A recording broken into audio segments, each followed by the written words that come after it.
You're about to enter into a new world of knowledge, curiosities, and high strangeness. This is a podcast of Straight Up Strange Productions.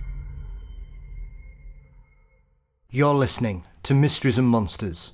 I'm your host, Paul Bestall.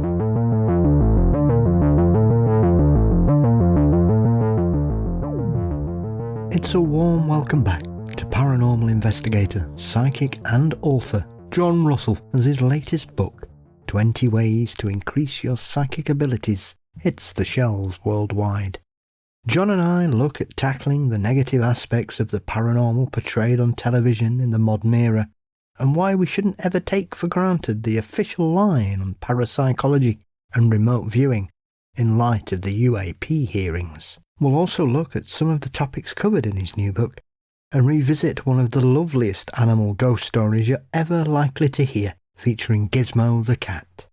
But as always, before that, don't forget you can support Mysteries and Monsters by signing up at patreon.com/Mysteries and Monsters. $4 a month gets you ad-free episodes, guaranteed early releases, bonus content, and more. You can also click the link in the show notes as always. Thank you as always to each and every one of my patrons for their continued support for the show. It'll also be launching on the Apple Podcasts premium service next week, so if you prefer to sign up that way to get your episodes extra early, then keep an eye out for our social media updates. Mysteries and Monsters is across all social media platforms. Please subscribe to our channel on YouTube, and don't forget you can visit mysteriesandmonsters.com for episodes, news and merchandise. Thank you as always to Dean Bestall for his marvellous artwork. The show is produced by Brennan Storr of the Ghost Story Guys, and Mysteries and Monsters is delighted to be a part of the Straight Up Strange network. So, let's welcome John back as we delve into the world of the paranormal.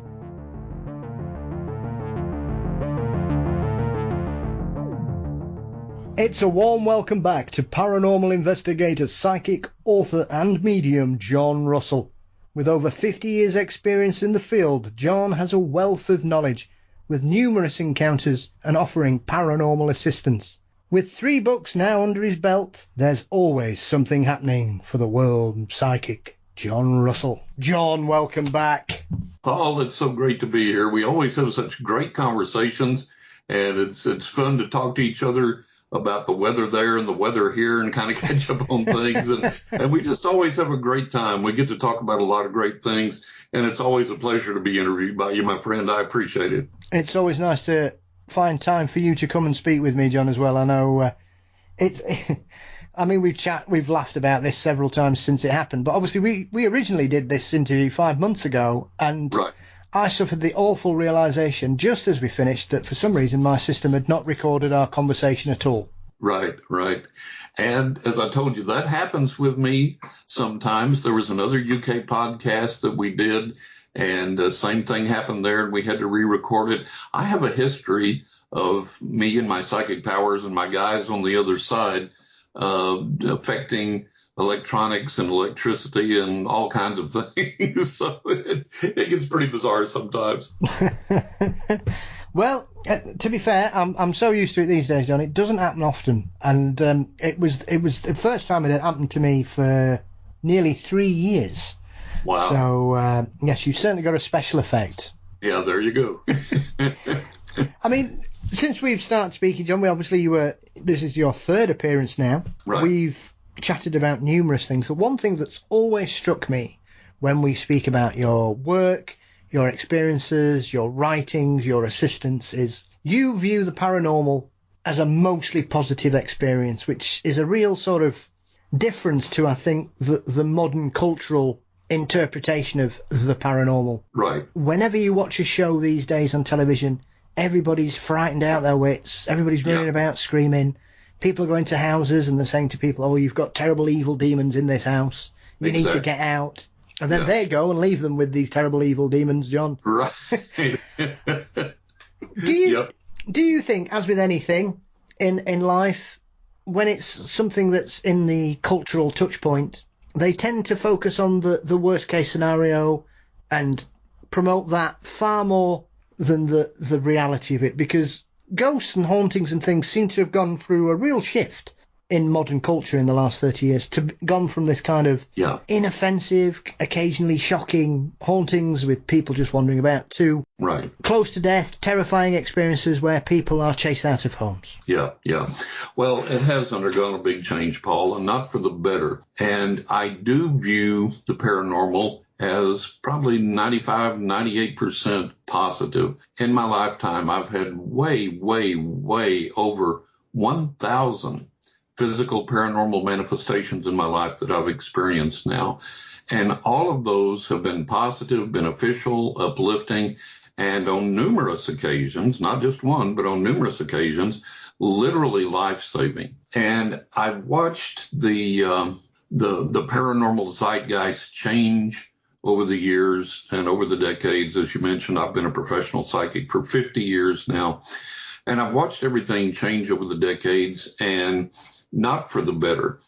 The so-called professional ghost hunters and the so-called professional psychics and mediums and these awful TV shows that portray everything as gloomy and evil, dark, malevolent, menacing, demonic, satanic, whatever. And that is simply not the case. And the reason that so many people are going in that direction is it sells. It puts people's butts in the seats in front of the TV, and they can sell advertising, and they know the shows work, and they know people like to be scared. And unfortunately, people don't differentiate between that and the real interaction with the paranormal. People don't differentiate between horror movies and the real interaction with the paranormal. Now, I have it on absolute ironclad authority, both from people that have been on-air talent on some of these really well-known, really popular shows. I have it from them, and I have it from some of the people that have been involved on the production side in other venues and things that knows what goes on.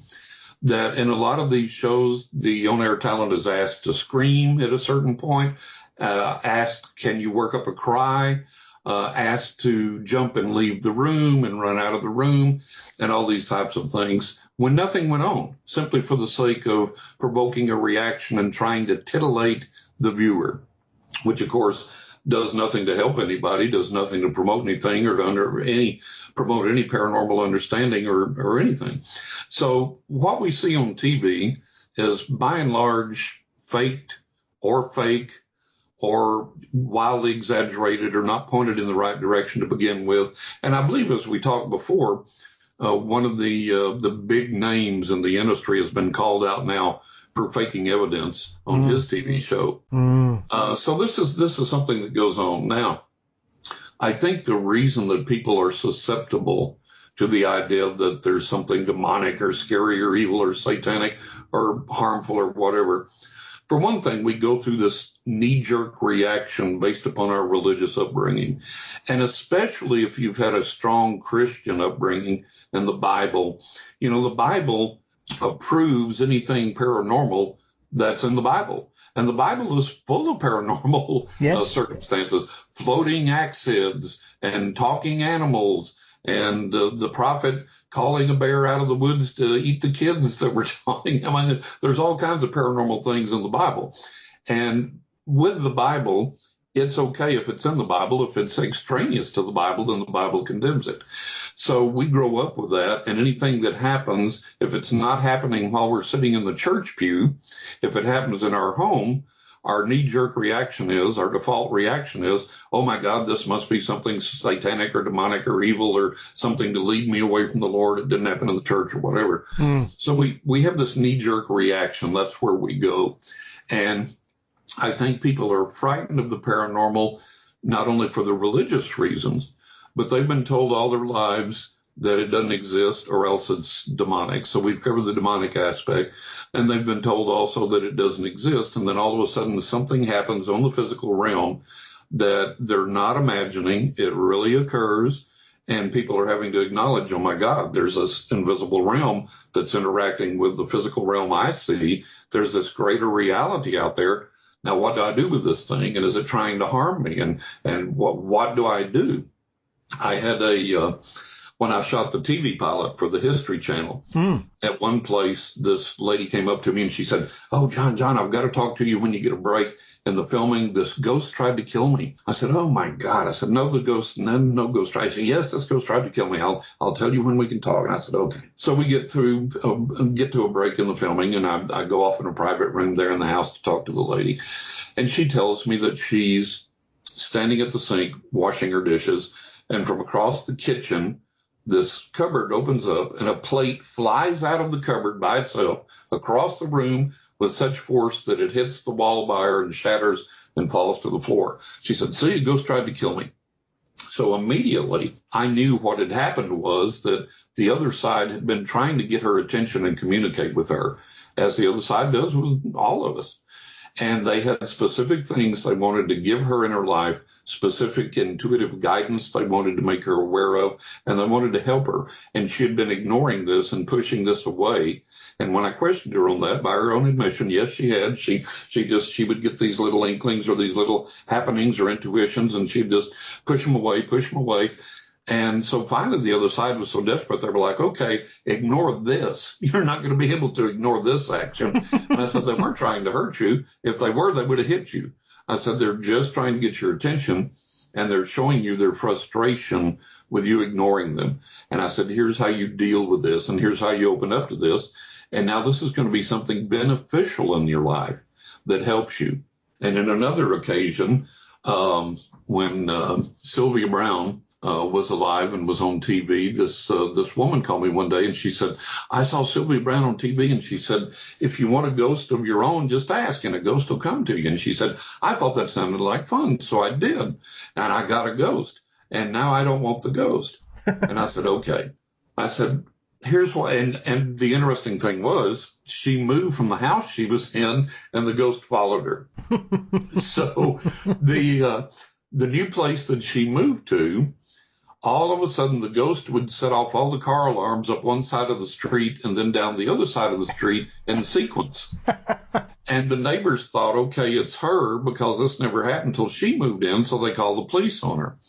So she said, "John, I'm out there one day, and the police come to the house, and we're standing there on my porch, and they're questioning me, and all of a sudden, all the car alarms start going off in sequence up one side of the street and down the other, and the cops look at each other and shake their heads and go, 'Okay, we're out of here. You're clear.'"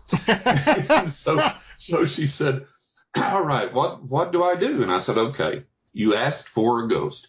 Here come a ghost, and you got it. And then you didn't want it. You're scared of it. Now it feels slighted. It's got no place to go. It's attached to you. You asked for it. You asked for it to come and be there. And then you're afraid of it. You don't want it there. And you tried to get rid of it, and you moved, and it followed you. And it's a little miffed because you tried to leave it behind. So it set off the car alarms and just kind of hey, look, don't treat me this way." She said, "What do I do?" And I said, "Okay, this is what you do. You talk to the ghost, and you say, 'Look, I asked for you to come, and you came. And you're here, and it's physically evident that you're here.' I mean, the cops saw it. The neighbors see it. But, I asked for you, and you came, and then it scared me a little bit, and I became a little uncertain, became a little frightened, and I apologize for that. And you haven't harmed me. You haven't done anything to really scare me. And here's what I would like to do. I've invited you here. You're still invited here. And I want you to be part of my home, but just take it easy with me. Let's progress in this slowly, because this is new to me and it's a little scary to me. And just work with me on that and protect me and protect the home here. And if I have to go out and you can't go with me, you don't go with me and you stay home, protect our home so that nothing happens to it. Or if you can tag along with me when I run errands or whatever, help protect me and activate my intuition so that if I'm heading in a direction I shouldn't be, that I don't go there, and those types of things. And I said, that way you become in a partnership with the spirit that you've asked for, and it'll help you. And that made sense to her. And so she did that and everything was okay. But we have this, this automatic assumption that anything that happens that's from the other side is evil or satanic or demonic. That's not the case. And like you said, we've seen this big push in TVs and movies, paranormal investigation, books, Everything you look at now, demon this, demon that, demon chaser, demon hunter. The world is full of demons. Houses are full of demons. People are beset by demons. That's the most ridiculous thing I've ever heard in my life. The most ridiculous thing I've ever seen. That's not the case. It's not that way. I mean, in your experience, John, through all the cases you've had to deal with and all the people that you've spoken to, and as you've mentioned there, several people that have come to you and said, this is going on in my property. Right. In your personal experience and everything you've dealt with then, you would say the vast majority of disembodied spirits, entities, whatever you wish to call them, ghosts, hauntings, they're fine. They're just sort of mulling about, like you say, like the lady having the plate smashed near her. Often These are like attention-seeking children. Absolutely. And we have to understand, Paul, it's critical that we understand that these entities, these spirits, these beings, our deceased loved ones, guardian angels, our spirit guides, are all around all of us all the time, right now. The analogy that I use is that if you take let's get off the computer and let's get off the phone. Let's take an old-fashioned radio you plug in. And right now, where you and I sit, there are all these radio waves, all these radio transmissions going through the air right now all around us. We're not tuned in, so we don't hear it. We're not aware of it. But if we take that radio and we plug it in, we turn it on, and then we start turning the dial, and the static quits, and we tune in, oh, there's a talk show, and then we turn a little more, oh, there's a country music station. We turn a little more, oh, there's a jazz station. Well, guess what? All that is going through the air continuously. We didn't just invent it when we plugged in the radio and turned it on. It's always there. We're just not aware of it. We're not tuned into it. Well, it's the same way with the psychic realm, the spiritual realm, the spirits around us, those energies around us, those beings and intelligences. Guess what? They're always there. They're all there, all around us right now. Sometimes they can manifest physically and interact with us in the physical realm. But with them being there all the time, it's like that radio. We have to learn to plug in, to turn on, and to tune in to that realm and make that accessible to us. And that's the secret to some parts of psychic communication, is realizing that's there all the time and that we can tune into it. And when we do, we can ask it, hey, guide me, help me, show me things. Have you found more people coming forwards, John, in the last sort of 10, 20 years as the conversation and the reality of the other side, paranormal, has gone from being pushed out to the fringes, because it obviously was studiously studied for quite a large part of 150 years and then sort of pushed away again in the 70s and 80s to fringe subjects and pushed down the road with all other kind of new age belief systems, and they were all chucked in this outdated box. And then now, as we've just been saying, everywhere on television, there are certain channels you can probably sit down and watch 24-hour ghost investigations or paranormal discussions and things, John, with thousands of podcasts and documentaries out there these days. Right. It seems these days it's far more acceptable. So I'm often surprised when people feel that they can't speak freely about certain things until they discover people such as yourself, or they listen to a show like this, or they catch something on television, John. Right. It seems very odd, I think, that you've got this duality, haven't we? We do, Paul, and you're exactly right.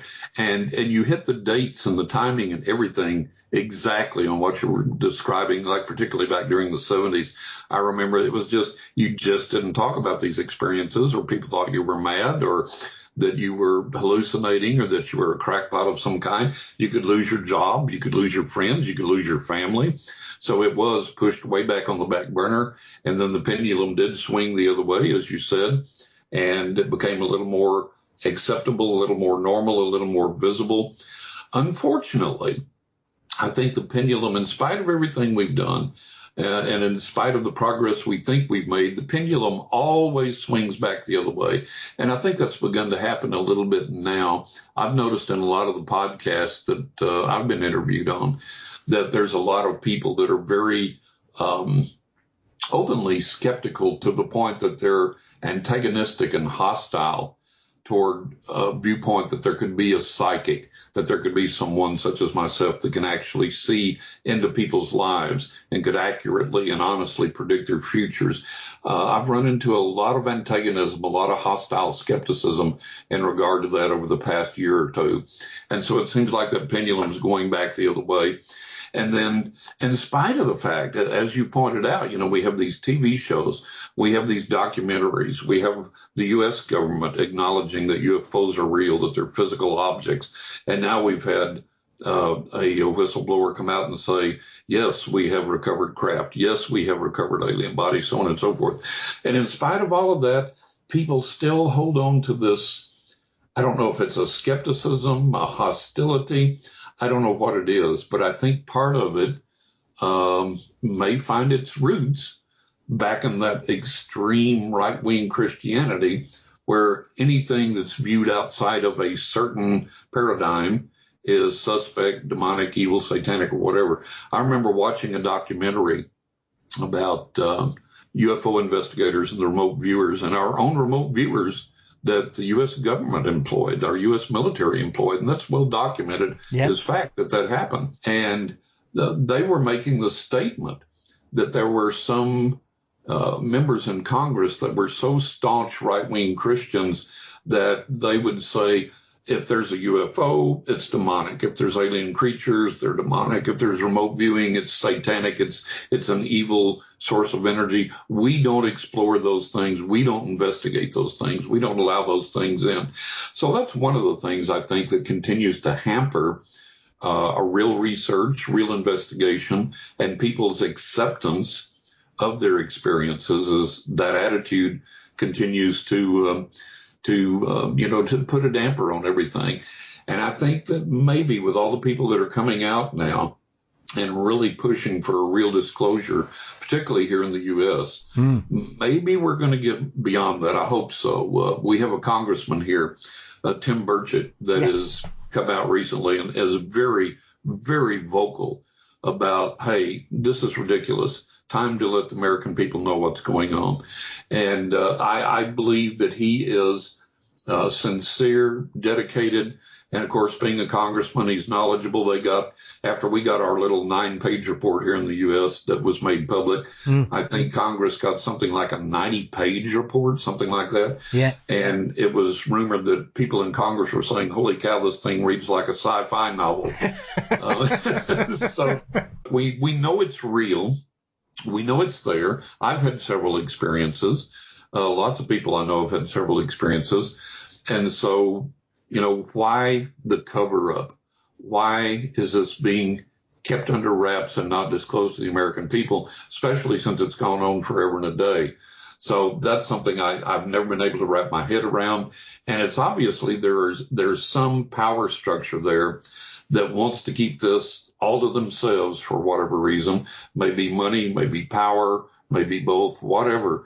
But obviously, they've been able to successfully contain it. Now we've got people trying to blow the lid off of it, and I hope to God they do. I mean, the thing about everything that's going on, obviously, it's very interesting that the latest whistleblower has had his health records leaked to the press. John, people are questioning his state of mind because clearly if which once again seems to be flying in the face of the modern tolerance towards people who suffer from mental illness, that clearly this man can't be trusted because he's had a history of mental illness, which I find remarkable in the modern climate where we're supposed to be more open and supportive of people that suffer from this, because there are millions of people around the world who battle various forms of mental illness across the world, aren't they?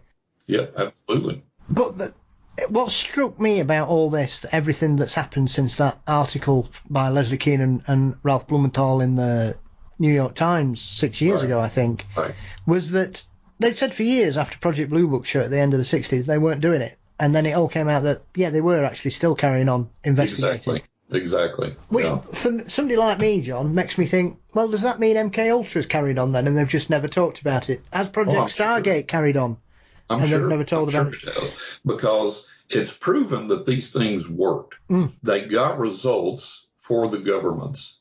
And so the government is not going to stop a program that gets results and gives it any kind of a leg up, any kind of advantage over the enemy, any kind of intelligence advantage. They're not going to stop that. And it's just like I remember here in the U.S. when we were told that the SR-71 Blackbird spy plane era had come to an end and that they weren't flying the SR-71s anymore. Well, it wasn't long after that announcement was made that the SR-71s were all grounded and no more flights. I went out one beautiful, clear day after lunch and was about to get in my vehicle, and I heard this odd, strange double sonic boom way, way, way off. And I looked up, and there was the clear, unmistakable silhouette of an SR-71 Blackbird flying over. And I was like, well, you lying son of a guns. You know, it's like our government's always lied to us. And we have to understand that that's the model of government, is that they're going to obfuscate, they're going to lie, they're going to divert, they're going to, do whatever they can to keep that power structure in place. And I remember Tim Burchett, he was on a podcast that I had also appeared on, been interviewed on, and I was listening to him one time. And he said, people need to understand the true power structure that's in place. And he said there was this guy, he was some big hot shot for something. I can't remember exactly what it was, but he said this guy, he was there in Tennessee when Tim was on the way to become a congressman, where Tim was from, I believe, in Tennessee. Mm. And so anyways, he said this guy was totally stereotypical. Bourbon in one hand, big cigar in the other. And he told Tim, he said, you're going to come and go. Other congressmen are going to come and go. Presidents are going to come and go. But I'm going to sit right here, and I'm still going to be in charge.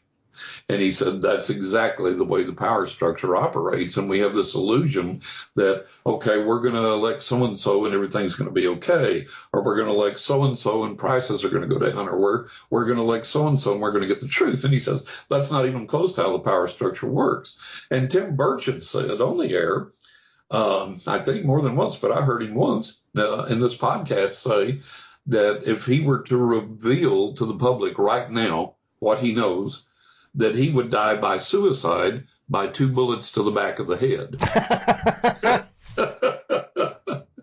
So he said, listen, he said, people kill each other over a $20 drug deal gone wrong. He said, you think people aren't going to kill you over multi-millions of dollars and power and information and military and everything else? He said, man, they'll drop you in a heartbeat. So that's part of what we have to contend with as well. Absolutely. I think you can draw direct parallels, like I say, because of the Stargate and MK Ultra. These were things that were completely dismissed as not happening constantly, John. Same as collating information on alleged UFO sightings. Nobody was doing that. Right. And then the U.S. dumped all those files, and the U.K. dumped all those files. It was like, oh, you mean you really were all this time? Well. I mean, it just shows you. I'm not sure if they just presume that we're as stupid as they want us to be sometimes, John, because clearly some people will go, oh, yeah, that's all stuff and nonsense. And as you mentioned a moment ago, I think often the right-wing Christian factions that are in the US government often get overlooked as to why these things get pushed out the way. Because exactly. There are people, it's like a bullfight in there. There are people who are desperately chasing millions of dollars for black projects all the time. We know that. And I'm sure it happens all around the world in other governments, and this is not, let's not bash the American government. I know for a fact they are not the only government doing this. Absolute truth, absolute truth, yeah. I mean, to be honest, I don't know what we'd be doing here, because at the minute, it seems like the blind are leading the stupid in the British government, so I don't know what's going on here, John. I mean, we sold a ferry contract to a company that didn't own any ferries, so anything's possible in this country. So who knows what the reality is, like I say, because I find it, especially MK Ultra, because people viewed that particular project as quite successful. Stargate was eventually holed by external reviews from the CIA saying this is a waste of money. Yeah, but or that's what they tell us anyway. Well, precisely. Yeah. So once again, it's only when the evidence becomes irrefutable do they go, oh, well, yeah, actually, we have been doing this. And so...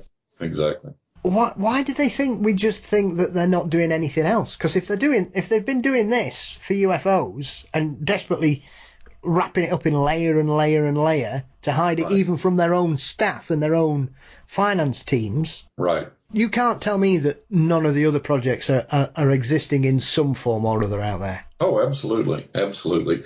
And I think one of the things, we'll go back to, I think this is one of the things we discussed in our last interview that didn't make it.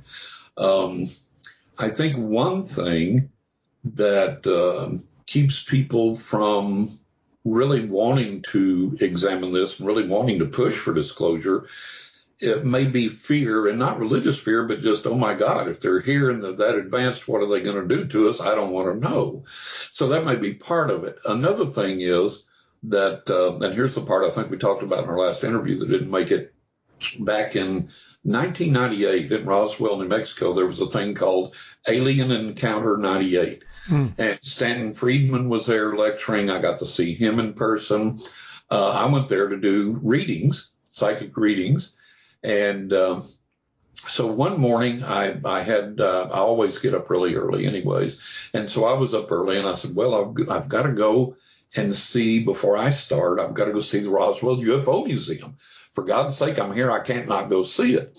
So I got there before it opened. I was looking in the windows, looking in the door, and I was milling around out on the sidewalk, just waiting for it to open. I got there, I think, about 15, 20 minutes before it opened, and wasn't much foot traffic on the sidewalk. And this lady was coming down, walking towards me, and she was a little ways away, and she smiled and nodded, and I smiled and nodded, and she got closer and she stopped, and she said, "Oh, are you waiting to go in the UFO museum?" I said, "Yeah." I said, she says, "It's your first time here to the museum?" I said, "Yeah, it is." And I said, "As a matter of fact, it's my first time here to Roswell, and I couldn't pass up seeing the museum." And she goes, "Oh, well, what do you do?" And I thought, oh boy, here it comes. So I said, well, I'm a psychic, and I'm here giving readings. And she looked at me and she nodded and she said, "Well, you'll believe what I have to tell you then."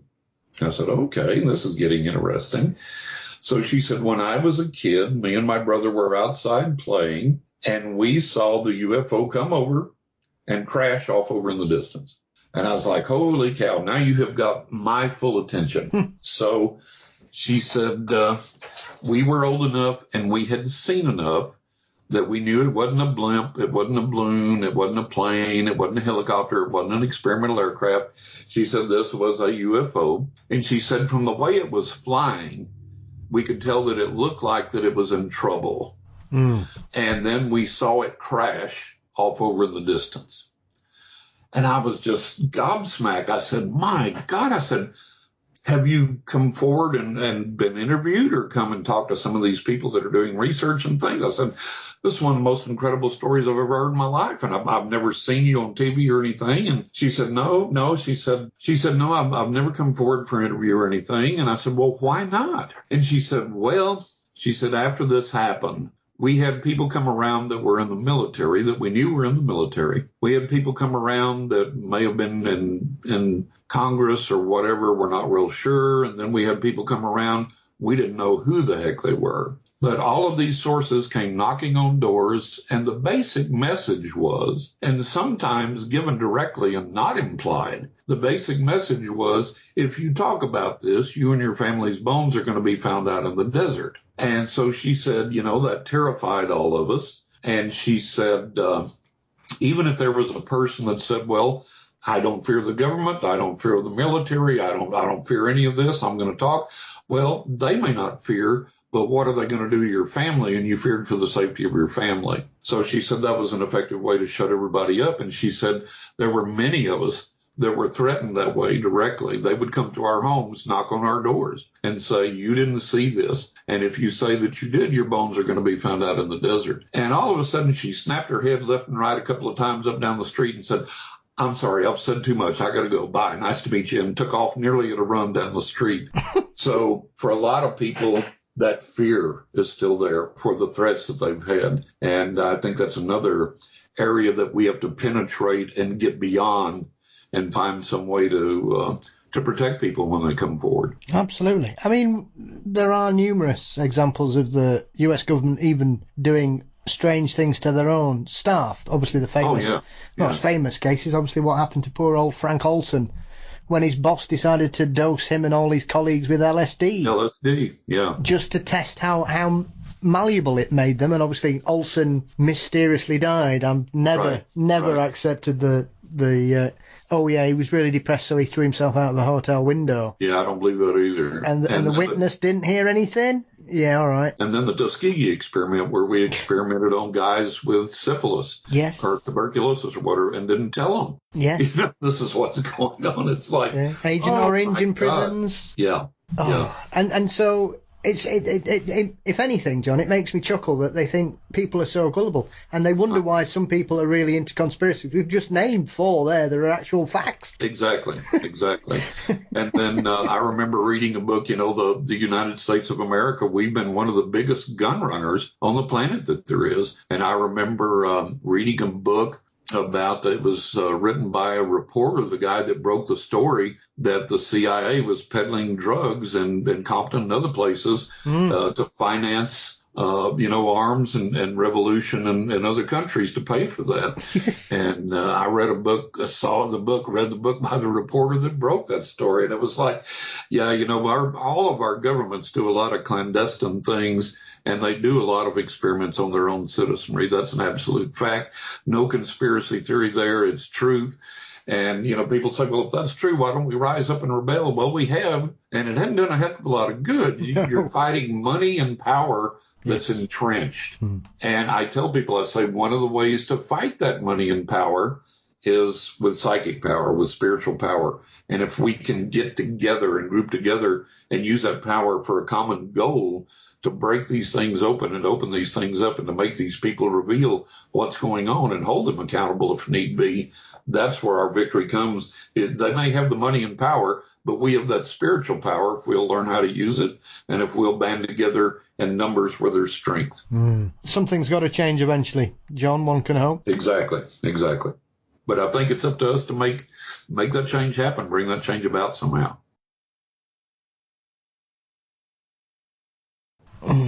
Definitely. Now, what's this about you buying a haunted doll off eBay, John? What was all that about? What on earth were you thinking? My wife and I had seen a TV program with haunted dolls, and we looked at each other and said, oh, my God, we need a haunted doll. So we looked on eBay, and there's a whole category of haunted dolls on eBay. And we found one that this lady said had all these manifestations associated with it. And we said, let's get that. So we did. We bought the haunted doll. We got her. We're quite delighted with her. She was as big as a toddler. She was she was about 3 feet tall, and kind of scruffy looking and everything. But I immediately discerned that there was indeed a spirit in her. And one of the things that she would do, dolls' eyes open and close, like if you lay them down, the eyes close, you pick them up, they open. Well, hers would open and close on her own while she was just standing there in my office. So I knew some things were going on with her. And so we were very kind to her, and we talked to her, and I played music for her and things like that. And one night I went to bed and I had this lucid dream, and the doll came to me in her form, in the form of the doll that was in my office. She came to me in that form of the dream. And she said, you have been so kind to me and so sweet to me, and you've treated me so well, but you've kind of released me, and it's kind of time for me to go now and kind of time for me to move on. But I just wanted to come and thank you for your kindness and your sweetness before I left. And then she burst up into this pillar of flame that ascended up into the sky and vanished. And I woke up and I was like, good Lord. So I went in my office the next morning, and sure enough, the spirit in the doll was gone. It was just an empty shell. There was nothing there. And I was like, wow, she really did come and say goodbye to me. And I opened up my emails, and there was an email from the woman that I had bought her from. And it was like, urgent, urgent, urgent. And I was like, what in the world? So I opened it up, and she said, are you okay? And is your home okay? I had this dream last night that the doll went up in flames. So that was the haunted doll story. There is, as we were saying, it still surprises me that there seems such popular things to own. And it's become kind of a cliche these days, John, that you'll see an eBay sale with people saying, selling this lovely doll, definitely not haunted. You're right. Or it's in an antique fair or something. There's a comedian here in the UK called Rachel Fairburn who does another brilliant podcast called All Killer No Filler, and she owns one of the ventriloquist dolls from the film Dead Silence. I think it's Billy, cool. who's the main one. But she forgot she's bought it, and she's got it in this spare room. So depending on where she is, sometimes he'll just be stood on the bed staring out the window at her. Yep, absolutely. So, it raises the question, are objects intrinsically haunted or do they become haunted? And I think it's both. Yeah. I think a being, an entity, a spirit, an intelligence can enter an object for whatever reason, can even be invited in, can be invoked by a spell or an incantation or whatever. And then I think some objects in and of themselves just have a native intelligence or an energy or personality or whatever. And for those that think that goes a little far out, think back to when I was a teenager, I had one old beater car after the other. It was just a miracle that any of them ran. But I noticed one thing. If I would vacuum it and clean it really good and wash it and wax it and clean the windows till they sparkled, the car objectively ran better for 2 or 3 weeks after that. And I thought, well, maybe that's just my imagination. And I talked to friends of mine. They were like, no, happens with me too. If I really, really give it the spit shine treatment, it runs better for a few weeks or so. So you have to understand that things don't possess an intelligence the way we think of intelligence, because when we think of intelligence, we automatically think of human intelligence. But, look, there's plant intelligence, there's tree intelligence, there's animal intelligence. There's all these things out there that definitely exhibit intelligence and sentience and understanding and knowing and emotion. It's not human intelligence, but it's an intelligence nonetheless. And so I think there are things that kind of have that intrinsic knowing or intelligence or energy or awareness or whatever about them. And if we treat them well and respect them and respond to them well, just like my magic rocks, that we've talked about, then the more that they exhibit that energy and that evidence of some type of consciousness or awareness. What's the strangest haunted object that's been brought to your attention, John? Is it, because often I've heard all kinds of things, from bookcases to bunk beds to clocks to the cliches, as we said, of thousands of dolls, it would seem, around the world, John, seem to be possessed through one form or another. Is it something that, once again, have you noticed a upturn, a trend of more people coming forward and saying there's something not quite right about this particular object? Or is it one of those things that it gets popular in paranormal culture and then it drops away again, but it's always there? It's just whenever people can be bothered to check it out. Yeah, I think it's one of those things that gets popular in paranormal culture and then drops away again, as you said. And I think that's a very accurate assessment. And I think there's some people, they may not have a haunted object, but they want to jump on the bandwagon and say they do, or they may misinterpret something that happens as caused by the object when in actuality it's not. So it fluctuates. It goes up and down through its ebbs and tides like everything else does. Have you had the privilege of visiting Robert the Doll, as I know he's not too far from where you are? Yeah, Robert's not too far away. I've never gone and seen Robert. I would like to, but there's a lot of evidence for Robert being legitimately haunted, and apparently doesn't like to be made fun of or disrespected. There's been some things that have happened to people that have disrespected him or made fun of him in negative ways. So these things can hold some real power. Absolutely. Yeah, I did a show many years ago, about 4 years ago, one of my early shows. We did a whole episode on haunted dolls, John. Right. And I was speaking with David Weatherly, the wonderful researcher, and he'd obviously done a book about haunted dolls, and we were discussing it. And I was amazed at some of the things, because obviously Robert, I was warned to be very respectful. I'm not going to dismiss these subjects if right. And Robert's probably, for me, the one with the most evidence of being some kind of paranormal attachment to it. Right. I had to laugh because David was saying that people would send him presents, or they'd send letters asking for forgiveness if they'd mocked him. Absolutely. But they were also saying that they get a large amount of joints sent to Robert. From all over the US, people send Robert the doll a spliff for whatever reason. That's funny. And we were trying to think, are they saying that they think Robert needs to chill out, or they just feel he might be a bit bored in his box and he Yeah, there you go. Needs a little escape there, a little pharmaceutical escape. Well, it's really funny. One of the things that I've observed over the years is that the spirits seem to be exceedingly fond of gin. Yes. And I have successfully made offerings to gin to the spirits. One of the more dramatic examples was I had we have a lot of storms here, bad storms here in Florida, and of course a lot of hurricanes and everything. Like I said, I've become aware that spirits are exceedingly fond of gin for whatever reason. And living here in Florida, we have bad storms, bad thunderstorms, hurricanes, so on and so forth, tornadoes. And I would always set out offerings of gin, bowls of gin, and ask the spirits to protect our home, protect our neighborhood during these storms. And they always did. And one of the more dramatic examples, the wind was really getting up one day. It was like just thrashing the trees around in the woods behind our house and the trees in our yard. And I went outside and opened up a bottle of gin, and I took it and just flung it from left to right as hard as I could with my hand and as high up in the air as I could. And I said, please accept this offering and quiet the winds. And I did that a couple of times, and the winds instantly stopped. They didn't die down. They just immediately stopped as soon as I threw that gin up in the air. So spirits do seem to be awfully fond of gin, I can tell you that.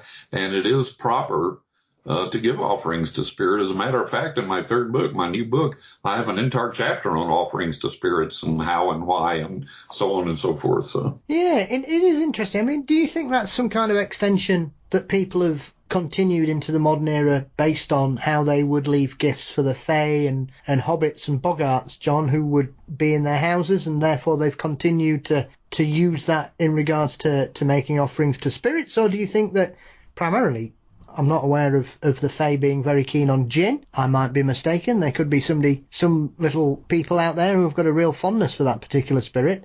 Right. Or do you think it's something completely different then? No, I think it is an outgrowth from that.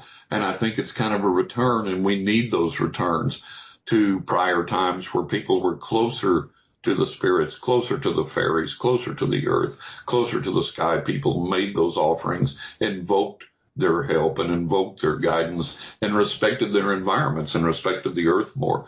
And I think it is an outgrowth of that, and I think we need to return to that. Mm-hmm. Well, as you mention it, your third book is out, available worldwide for everybody. It is out, yes. I'm so excited about this third book. Oh, my goodness. I have to tell you, I have to brag here just a little bit. As soon as the book came out on Amazon here in the U.S., it became a bestseller in 3 categories. It hit number 1 in Ghost and Hauntings, number 3 in Supernaturalism, number 7 in Occult and Paranormal. Under the hot new releases, number 1 in Supernaturalism, number 2 in Occult and Paranormal, 24 in Religion and Spirituality. And then it hit the Barnes & Noble top 100 best-selling books at number 86. I was so happy with that. And then the Kindle books came in bestsellers at 16 and 17. And I wanted to tell everybody it is available now. There in the UK at the Amazon UK.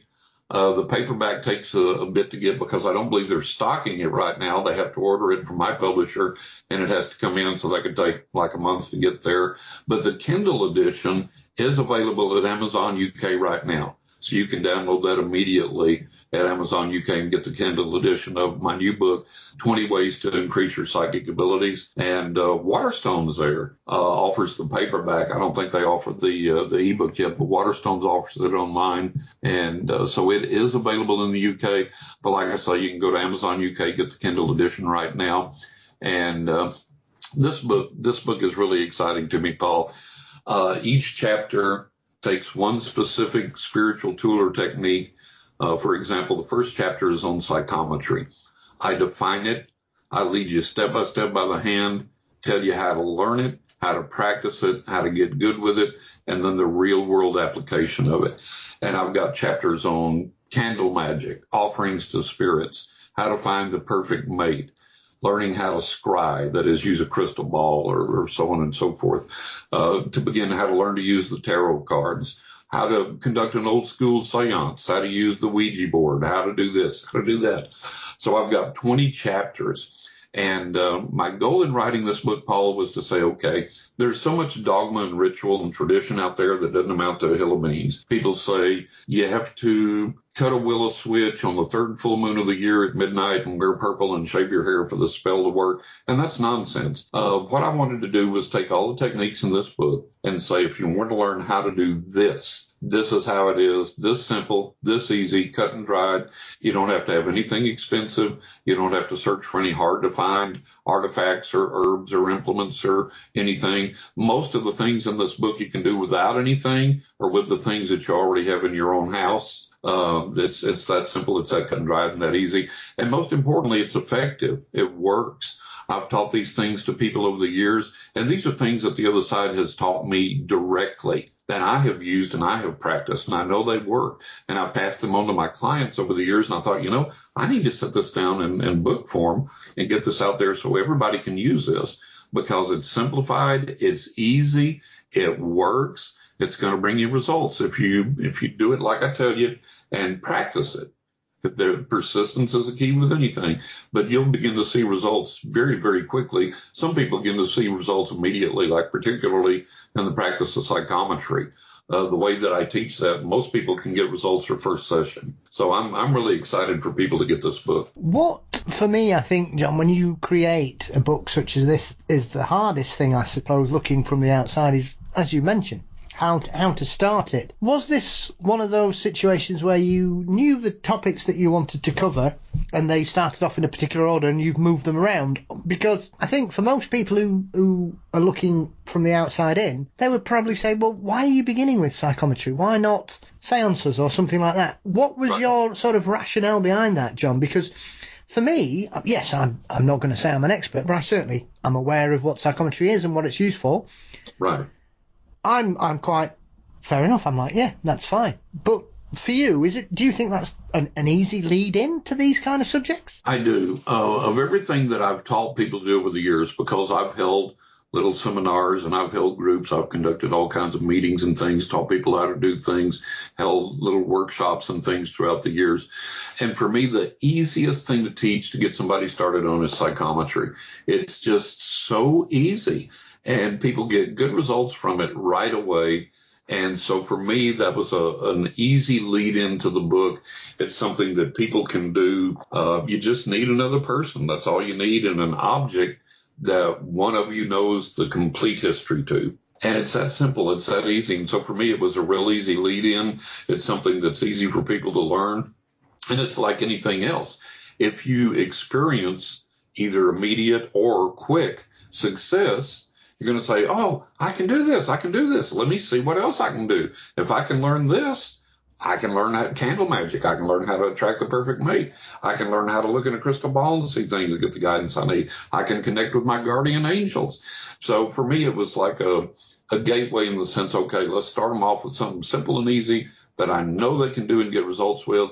And then that's going to encourage them, spur them on to, okay, well, let's see what else I can do. How far can I take this? How far can I increase my psychic abilities? And that was the idea behind opening up with that. I mean, it was one of those things that we've spoken to on our previous conversations, John, that I was always interested in listening to people such as yourself and finding out how do you continue to develop and push yourself and sort of keep yourself fine-tuned psychically, if that makes sense. Right. Because I think, once again, these are presumptions for a lot of people whose only experience of the psychic world is they may go for a reading now and again. They may have been at a show at some point in the past, or they've gone somewhere and visited a resident psychic that's in situ in a particular town or city somewhere, John. Right. So for you, is it something that you've found the longer that you've done this, the best way to keep you fully charged? Or is it, as with anything, John, if you don't sort of look after yourself and eat the right things and get the right amount of sleep and hydrate with the proper things, that there'll be some days where you're neither use nor ornament, as we say over here. Right. Whereas other days you're like, boom, instant. Yeah. For me, the gift has always been on and always been accurate and always been good. even if I've been just deathly ill at the time, the gift still works. And I just have to push myself to say, okay, I feel like crap, but I'm going to do this reading and give them what the other side gives me. So that is always there, and that's reliable. Now, as far as keeping that in tune, my goal since I was about 11 or 12 was to say, okay, let me study everything there is out there. Let's find out what works, what doesn't, what's real, what isn't. And then I'm going to adopt that, and I'm going to study that, and I'm going to implement that into my life, and I'm going to practice it, and I'm going to practice it, and I'm going to practice it. And I'm going to see how much better I can get and how far I can develop. And I'm going to keep doing this, and I'm going to keep learning, and I'm going to keep growing. So I began to do that then. At about 15, I started reading for friends and family, psychic readings for friends and family. At the age of 18, I began to read professionally, and I've done that now for over 50 years. I've read for clients in over 40 countries, which just blows my mind. But I never consider that I have achieved my pinnacle or success or whatever. I still study. I still practice. I still strive to know more. So this is a lifelong calling. This is a lifelong thing. And it aggravates me when people think, okay, I read a book on tarot cards. I got a tarot deck, did a couple of readings. Now I'm a tarot reader. No, you're not. Or I read a book on being psychic. Now I'm psychic, a psychic. No, you're not. It takes a lifetime of dedication, of development, of skill, of training, of dedication, of practice, adhering to these techniques and pushing and pushing and pushing and trying to learn more, understand more, and gain more. So it's a lifetime procedure. But in this book that I wrote, 20 Ways to Increase Your Psychic Abilities, what I'm trying to do is get the average person that says, man, I'm thick as a brick. I just don't have any intuitive knowledge or experience. I don't have any gifts. I don't have anything. And my rejoinder to that is, yes, you do. And I'm going to show you. I'm going to prove it to you. Use this book.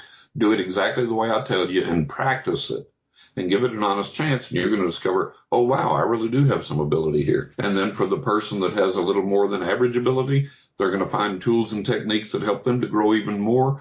For the person that may be way up there in the plateau of psychic abilities, there may be a thing or two in there that you haven't seen before that you can learn, that you can use, adapt to your repertoire, and engage with. So the book's for everybody, but primarily it's for the person that, well, how do I get better? What do I do? And do I have any ability? And how do I increase that ability?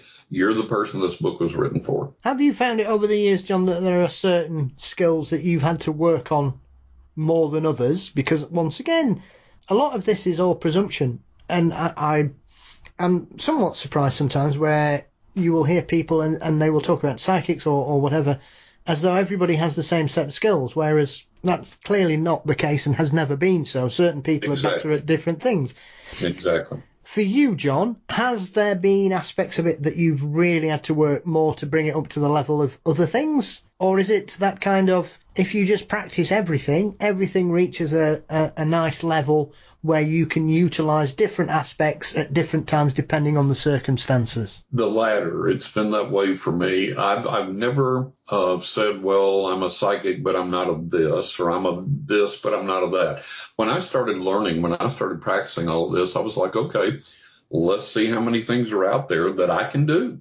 Let's just open myself up to every discipline, every teaching, every experience, every technique, every tool there is out there, and let me see what I can make work for me. And I haven't found much that I couldn't make work for me and make work for me very well. And then I integrate those, like you say, in whatever capacity is needed at the time. So that's another thing I've tried to tell people over the years is don't limit yourself. Don't listen to people say, well, you can only learn this, or you can only be this, or you can only be that, or you only have a certain calling in one or two areas and other things you can't do. You can do as many things as you open up to and as you have a facility for. Now, obviously, some people are going to be more talented with dowsing rods than other people are, but that don't mean you can't take up a pair of dowsing rods and learn to use them effectively. Now, you may not become a professional water witch and run around finding water so people can dig wells. You may never get that good, but you can use them well enough and reliably enough to help you find lost objects in your house or make decisions in your life. Or I knew somebody that won the lottery using the dowsing rods that way. So you can achieve levels of success for yourself. I was surprised, John, to see a chapter about EVP, because it's something I love. EVP. I've always been really interested in it, and sometimes it creeps me out big time, depending on what's been captured. Well, this is once again something that seemed to be everybody who was doing paranormal research till sort of the mid-90s would do EVP. And then, I don't know if it's the rise of digital recording or it's, once again, something that's fallen out of fashion. It seemed to completely disappear off the map. I've noticed the last couple of years there seems to be a real resurgence in EVPs and people using it again more. Is that something that you've seen, or do you think, once again, it's always been there and it's just whenever it gets fashionable, it drops in, it drops out, but it's always been bubbling along? Yeah, I think it's always been bubbling along, as most of these things have. But like you say so correctly, everything rises and falls in and out of fashion, and we pay more attention to things at certain times than we do others. There are people that, in spite of everything, and in spite of all the publicity that things may get, there's still people that have no clue what you're talking about. They've never seen it, don't know what's going on. So the next time it surfaces, that may be the very first time for them. They're like, oh, look at this. And so there's always that aspect of it as well. And I think that, we go through periods where technology seems to improve and offer us promises of better communication, and everybody gets all excited again. And then that kind of dies down because it doesn't go as far as we hoped it would. And then the next round of technology comes along again. What I'm waiting for with EVP, I talked to a guy one time. He was a host on a podcast I was on, and he was a professional musician. And he said, John, I have software that I can take and I can load any piece of music in, any sound, anything oral, anything auditory, and oral, A-U-R-A-L, anything auditory. And I can load this into the software and I can manipulate it. I can do anything in the world I want to with it. I can change it. I can find depths of things in there that other people can't even hear, aren't even aware of there. But he said, I can load these EVP into my software and I can find the voices, but I can't find the frequency that they're on. He said, I can ascertain the frequency of any other sound, any other piece of music, any speech, anything else. But he said, I cannot find the frequency that these voices speak on. And I told him, I said, when we can find that frequency that they use, then we're going to have real-time communication just like you and I do right now. And that's going to be the exciting breakthrough in EVP. It does seem to be something that I've noticed, especially here in Britain. More people seem to be using it a lot more than perhaps they were at sort of the early part of this century. It just didn't seem very fashionable. Right. And like I say, John, I've always found it really fascinating. Sometimes it's one of those like, what are they saying? Why? How? Right. But I've also heard others where it's as clear as day. I mean, obviously, on a recent episode, we've had some chuckles here because I was interviewing a guest and we were talking about a book that we'd both read. And as my guest said, oh, yeah, this book's absolutely brilliant, there is a voice on his side of the track that simply went, yes. Oh, isn't that wonderful? Now, I was sat here getting the episode ready and I was like, what? My laptop's now haunted, and I checked all the tracking. I checked the original one. It was on his side, so it wasn't sort of a sort of archive sound recording that was on there. It was a fresh recording. It was done on the first time. It wasn't recording over anything else. There's no other interruption. It just particularly happened at that perfect, precise moment of the conversation where whatever that was, really like the book we were talking about, John. Exactly. and we get those little hints. And, one of the things that impedes our progress in all psychic and paranormal investigation is we have the religious bias against it. We also have the scientific bias against it, because there are scientists that go in with their mind made up that it's not possible. It doesn't exist. Therefore, why look for it?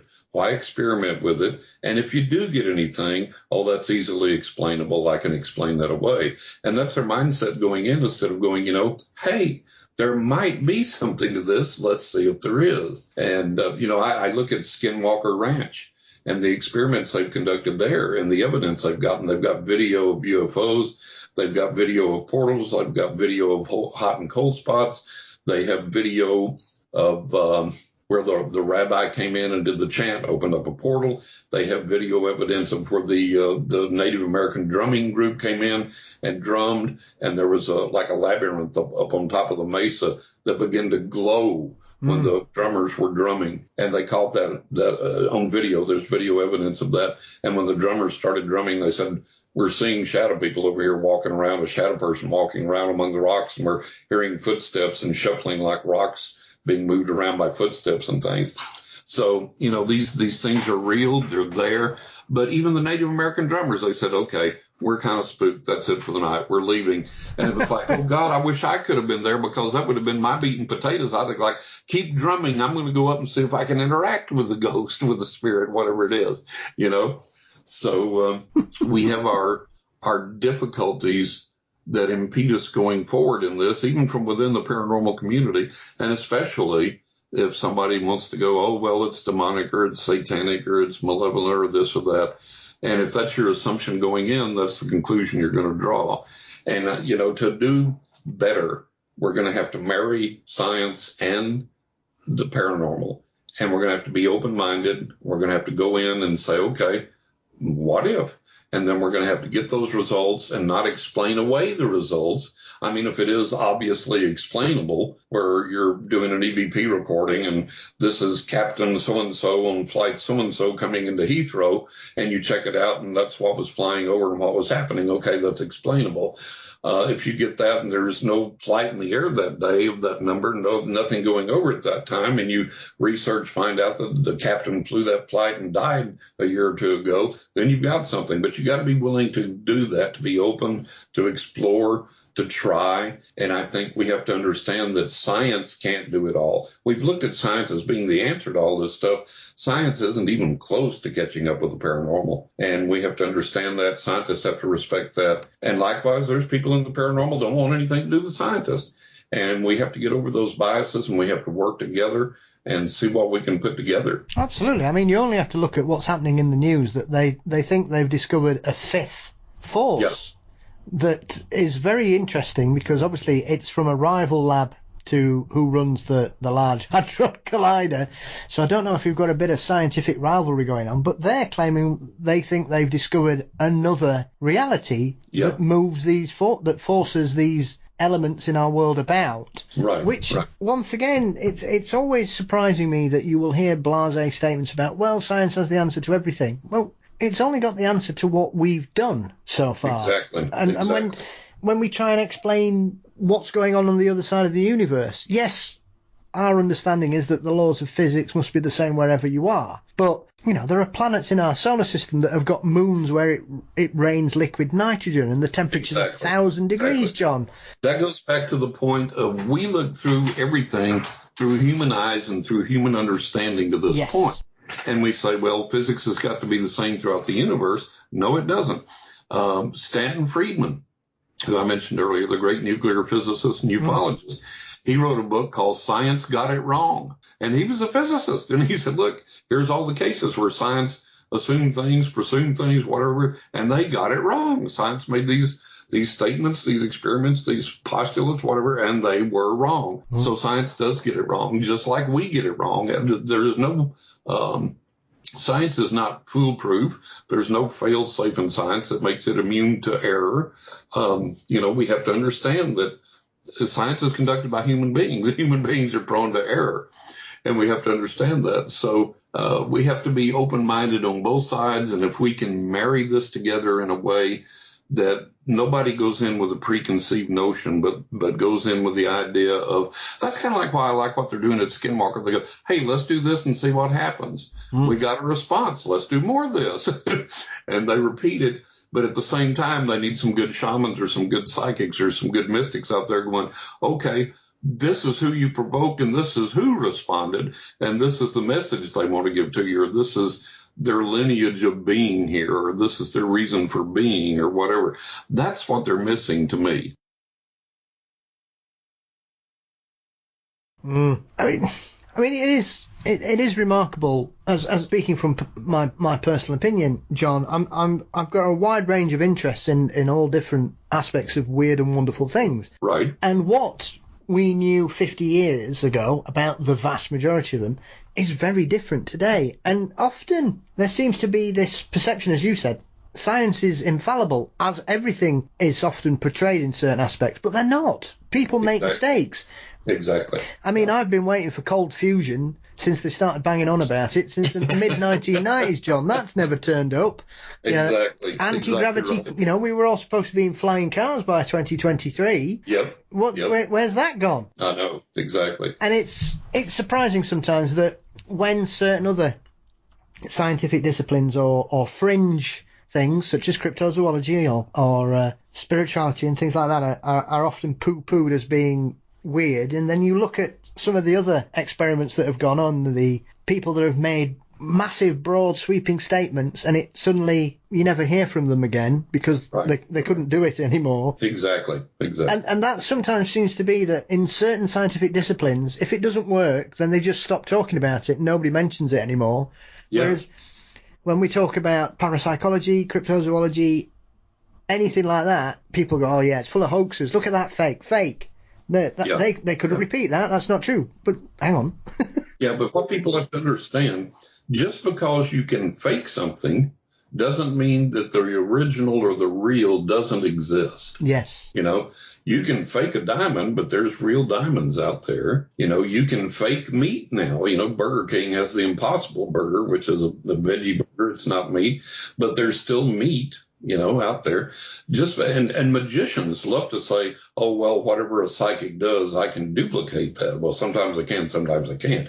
But anyways, if they can duplicate something, just because they can duplicate it doesn't mean that the original, the real, doesn't exist, and that there isn't someone out there that can really legitimately do that. Do you think that, as they're doing it at Skinwalker Ranch and certain other things, attacking certain aspects of the weird is best going at it with a broad bag of tricks, John? Because often you will see certain researchers or certain investigations where they seem to be hell-bent on using one particular thing. Right. And they're not getting the results. And then they just go, well, we're not using that anymore. We'll move on to something else. Instead of doing 4 or 5 different things to record what they're trying to catch or get evidence of things. Do you think that's more to do with people only having a sort of tunnel vision in regards to certain aspects and not being more flexible? Exactly right. It is. And I think that what you have to do is use that shotgun approach that you're talking about. You take a variety of instruments and you say, okay, what's working today? And maybe the spirit on the other side that's trying to communicate can use EVP to get through you today. Maybe tomorrow they're having difficulty and all they can do is set the REM pod off. Well, you say, okay, the REM pod's working today. Let's use it like they did with the table tipping in the old days. 1 tip for yes, 2 tips for no. Give me 1 blink of the light for yes, 2 blinks of the light for no. And then maybe the next day the REM pod doesn't work, so you can go to something else. You use something else. So I think you have to have that multidisciplinary technique when you're investigating. And I think you have to realize one of the examples that I've given is that when I was a kid growing up, say a kid, I was in my teens. When I was growing up in West Texas, we knew a guy that had a shortwave radio, a ham radio. And on a good night, when the conditions were just right, we could talk to the UK. We could talk to Australia. We could talk to all these faraway places. And they were so clear, it sounded like they were in the same room with us. And we might talk 15, 20 minutes and amazed at the culture because gas was so cheap in the U.S. then and it was so expensive in the U.K. And we were like, oh, my God, are you serious? And we were just amazed at this interaction, this communication. The next night, we might have a hard time reaching somebody across town. So it had to do with the radio waves, the electromagnetic setup of the planet and everything that was going on. And I think it's the same way with communication with the other side. Some conditions are ideal. Sometimes you get a lot of communication, really heavy, really fast, maybe across a range of instruments. Another night, only one thing works and works sporadically. Still another night, nothing may work. And we have to understand that instead of saying, well, communication stopped. No, it stopped for that night. You stay there for weeks and you keep experimenting and you keep exploring and you keep documenting what you've received. At Skinwalker Ranch, they didn't shoot one season and say, well, that was pretty interesting. Now we're going home, going to do something else. They keep going. They keep going. They keep going. They keep exploring. They keep trying new techniques. They bring in the rockets. They bring in the drones. They bring in the shamans. They bring in the drummers. They bring in the rabbi. They bring in this. They bring in that. And that's exactly what you have to do. And you have to find out what works best and pursue that line of communication. But that line of communication may only work best that day or for a few days or that week. And then whatever conditions that enable that in the atmosphere may change, and we need to use something else. Doesn't mean the spirits have left. Doesn't mean that whatever is there has gone away. It means that maybe it just can't communicate using that particular channel any longer. We got to switch channels. We got to put the scanner on and see what clicks, see what intercepts.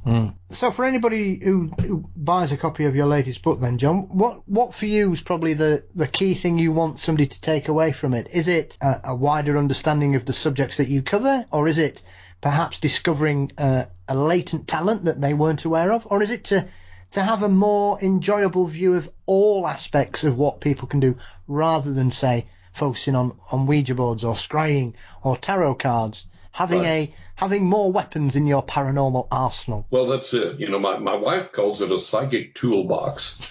She said it's full of all these things. You can reach in, you can take out what particular discipline you need for whatever particular thing you're going through. And there's a lot of things that overlap in there. You can use disciplines for more than one thing. And I think for me, the most interesting thing is to take and awaken people's potentialities to themselves and to the other side, that connection with the other side, that it is real, it does exist, you can contact it, it can help you, it can lead you, it can guide you, and it can make your life better. It can even save your life. And one of the examples I give in there, I'll never forget this. You know, we neglect the world of dreams, and I have a chapter on dream interpretation. I have a little bit about engaging in lucid dreaming. I have a little bit about instructing yourself to receive guidance from your dreams when you go to sleep. You're going to dream, you might as well try and get some guidance out of it. And one of the most dramatic examples, I had this friend that worked for the National Security Agency here in the U.S., the NSA, and he was a code breaker. And he told me, he said, John, we have this code. And he said, we threw everything that we had at it, all of our manpower, all of our machines. We couldn't crack this thing. We worked on it. We worked on it. We worked on it. And he said, I became obsessed with it to the point that it exhausted me. And he said, I came home one night. I was in a suit and tie and my dress shoes. And I literally didn't loosen my tie. I didn't take my jacket off. I didn't even take my shoes off. I was so exhausted that I stood backward at the foot of my bed and fell into my bed, totally exhausted. And he said, I immediately went to sleep. I was so tired. And I immediately began to dream. And it was a lucid dream.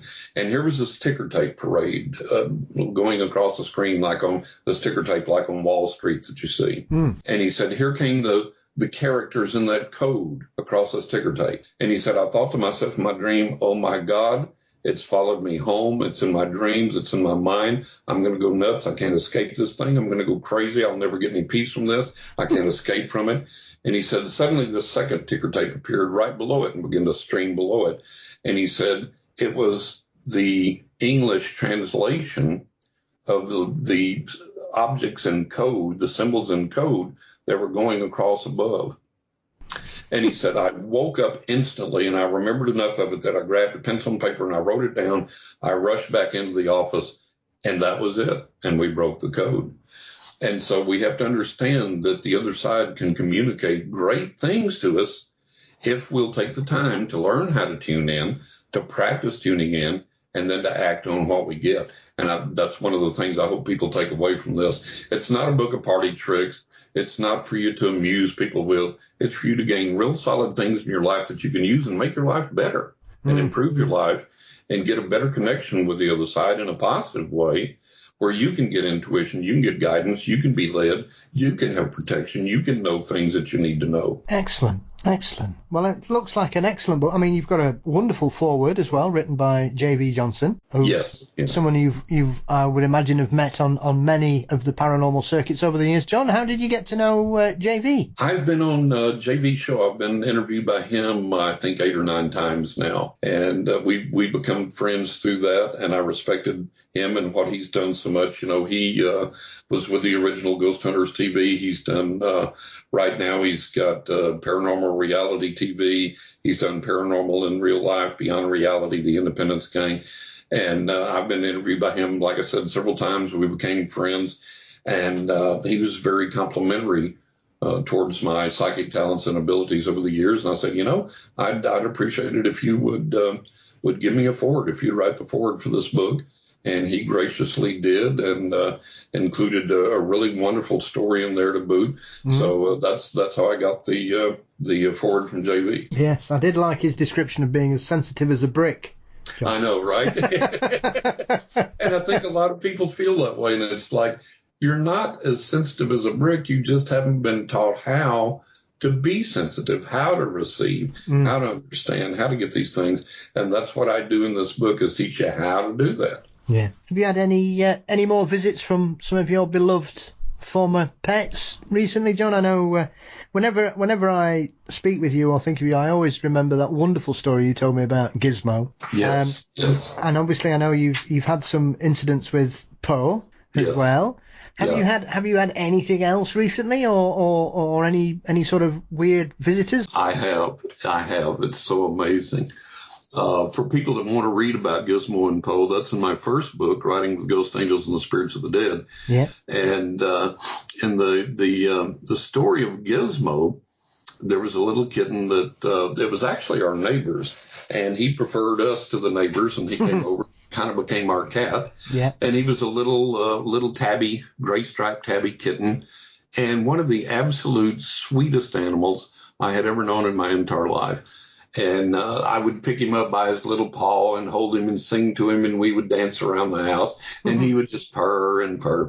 He was just so delightful. So we were sitting there one Thanksgiving Eve, and we had a storm door that was had a glass that slid down over the screen. You could slide that up so the air would come in through the screen door. And it was a warm Thanksgiving Eve. This is back in West Texas. So we had the glass up on the storm door where the breeze could come in. And I was watching TV, and Gizmo ran over to the door all of a sudden and began to just frantically claw and meow and claw at the door and just rake at it and claw at it and rake at it. I was like, what in the world? He had never acted like that. And I said, okay, let me watch my program. I'll let you out here in a little bit. And he just kept on. It got worse and worse and worse. And I was like, well, for God's sake, okay. So I got up, went over and let him out, went back to the TV. And it wasn't 5 or 10 minutes later, the neighbors came over, knocked on the door, and said, Gizmo's laying out in the street dead. He just got hit by a car. And I was like, oh, my God, no. And I went out there. Me and my daughter went out, and we got him, and we buried him, made him a little grave. She made him a little cross out of popsicle sticks with his name on it, and we put that on his grave. And so years down the road, and I had this big red Doberman named Elsa.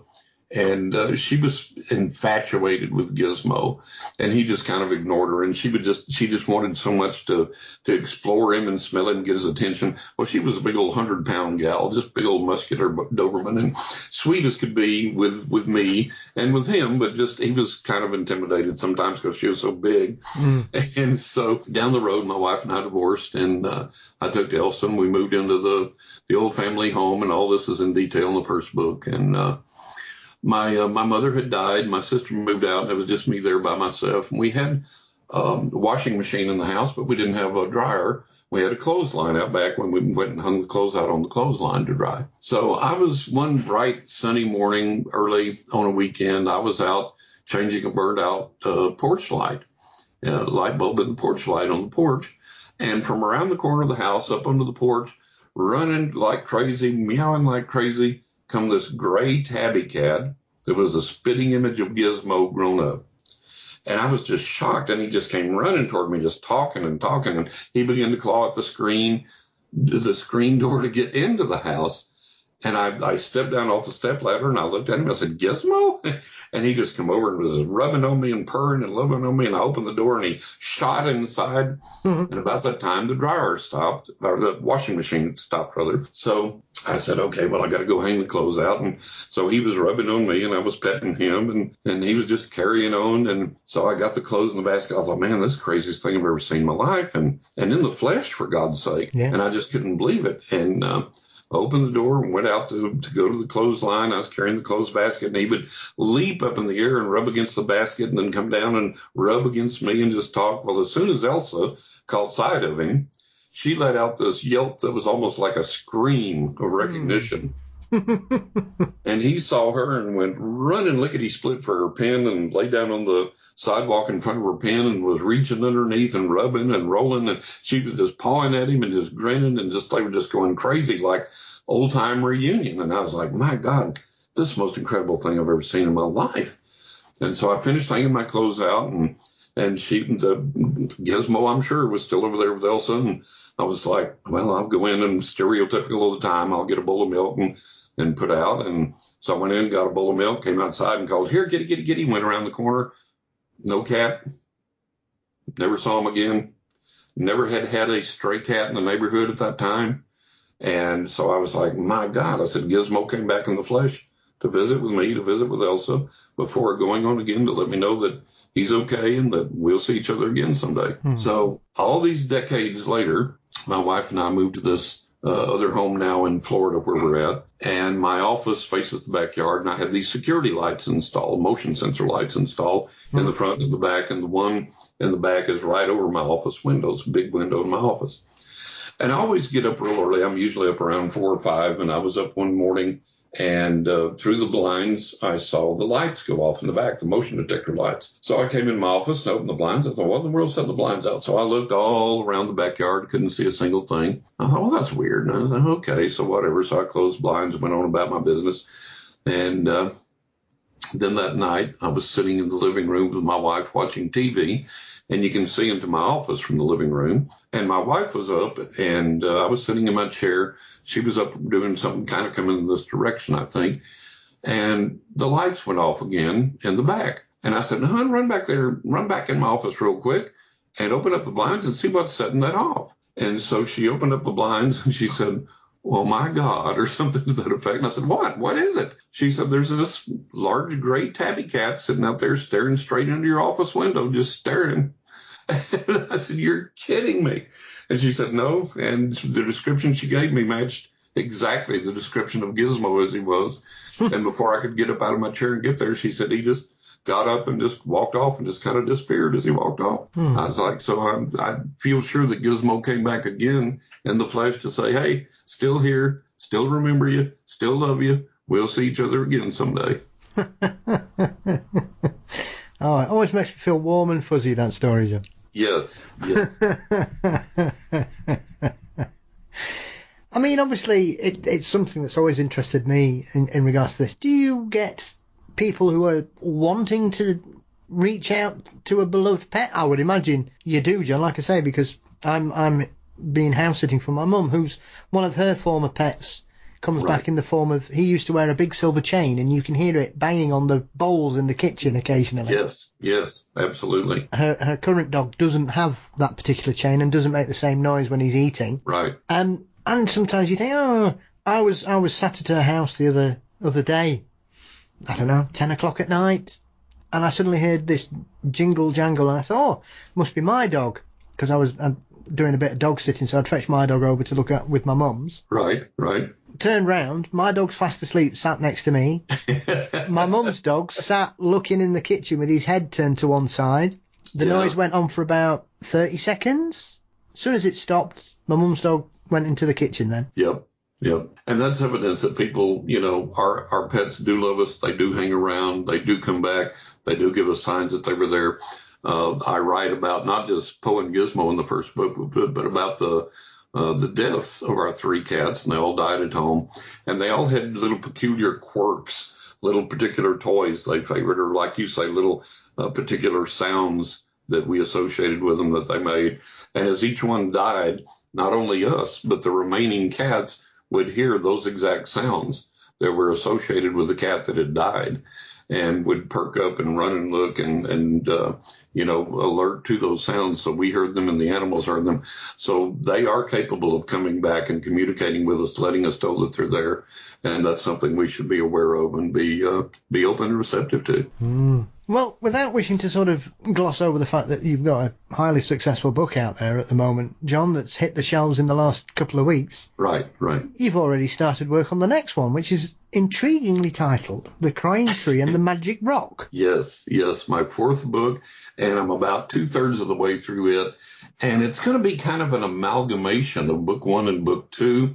New adventures, new experiences, revisiting some old experiences and updating those, and also some stories that I've never written about before from my childhood that I think people are going to find really, really amazing. So it's going to be a fun book. That's going to be out hopefully early in 2024. Fabulous. Can't wait for that one.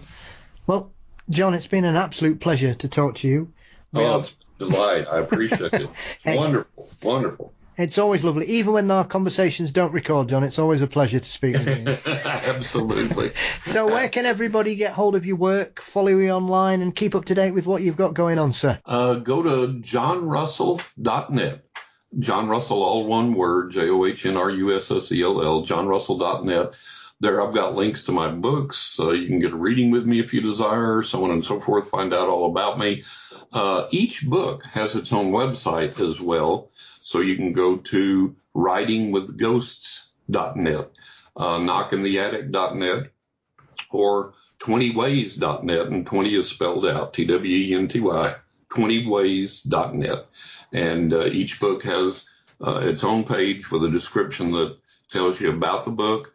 It's got endorsements, reviews on there, and multiple links where you can buy the book.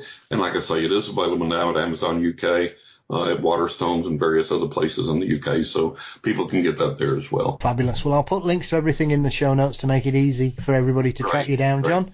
Thank you. And as always, I just want to say thank you so much. Glad to hear you're on the mend after your recent operation. And thank you. I look forward to speaking to you next year, no doubt, when the new book receives. Absolutely, we will. It's been a pleasure, Paul, as always. I appreciate you having me. Thank all of the listeners. And grab that book. You won't be sorry. And yes, definitely see you next year when the new book comes out. Thank you, my friend.